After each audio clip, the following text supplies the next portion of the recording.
Hi, in front of me is Samsung Galaxy F54 and today I would like to show you how you can open apps in split screen view.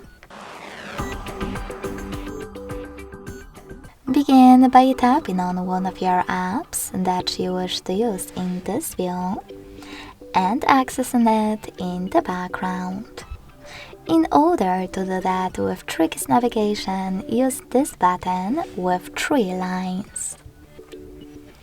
Then click on the icon of an app at the top and tap on Open in split screen view.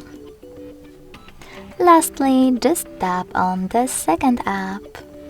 As you can see, now I can use both at the same time.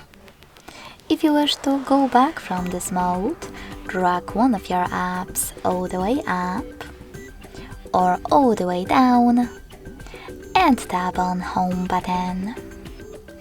Thanks so much for watching. If you enjoyed this video, leave a like, comment and subscribe. Bye!